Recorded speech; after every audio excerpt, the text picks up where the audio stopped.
If I walked up to you and I described an organization that demands payment whether you approve or not, punishes people who refuse, controls territory, decides how many businesses operate, protects favored insiders, creates complicated rules that only specialists can navigate, occasionally makes examples out of people, you'd probably say I was describing some organized crime family, except a government can do many of those exact same things. So what's the difference?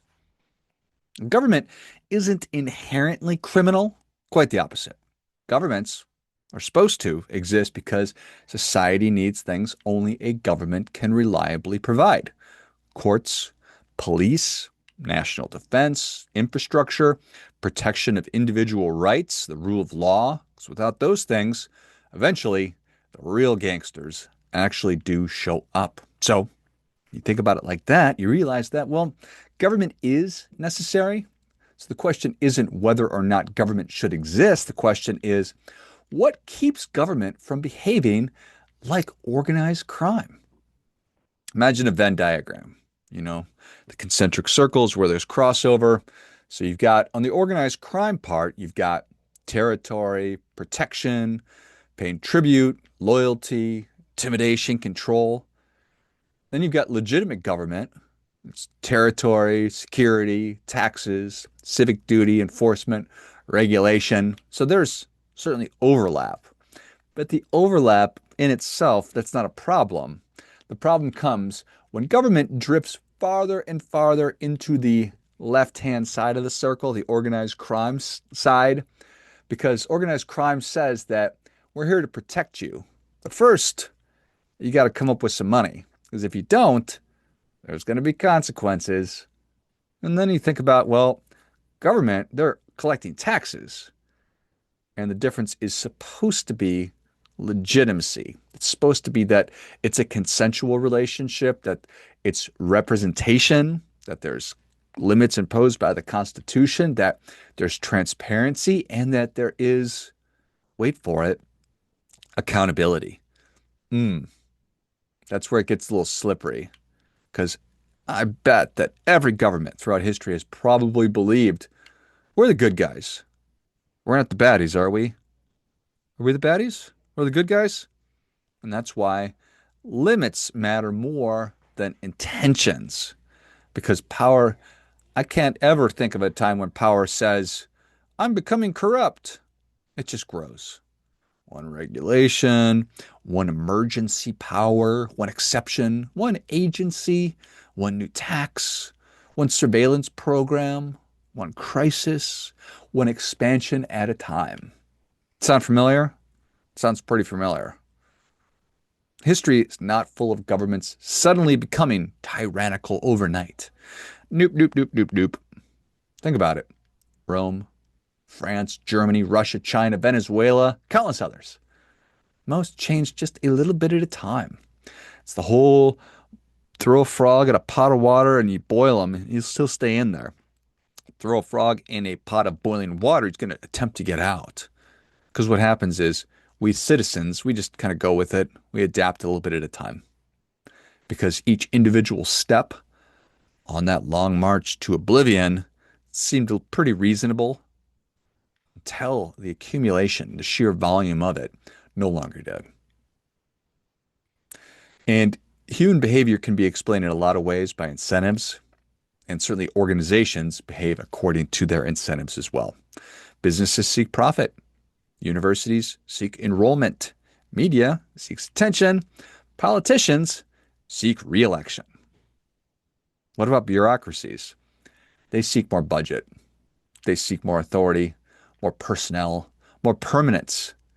And that's not necessarily an evil thing, but it is human nature. Remember Ronald Reagan famously joked, the 9 most terrifying words in the English language are, I'm from the government and I'm here to help. I'm from the government and I'm here to help. Funny, because beneath that glib line, that small little joke, something pretty profound is that power is naturally going to expand. It's never going to voluntarily shrink. Never. And that demands skepticism. I'm not anti-government. I am pro-freedom. I'm pro-citizen. I'm pro-individual rights.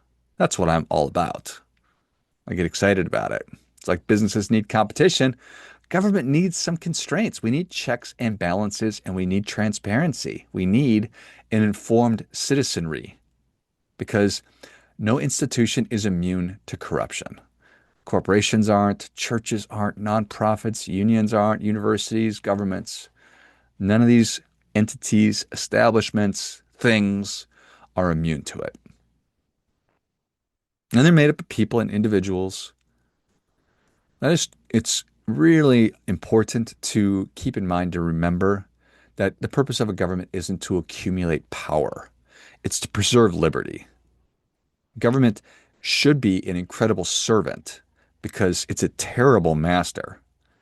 Whenever any institution begins believing that the rules don't apply to it, that institution is quickly moving towards something really dangerous. And we're seeing this all over the place. Our freedom, your freedom, and my freedom isn't kept and maintained by trusting power.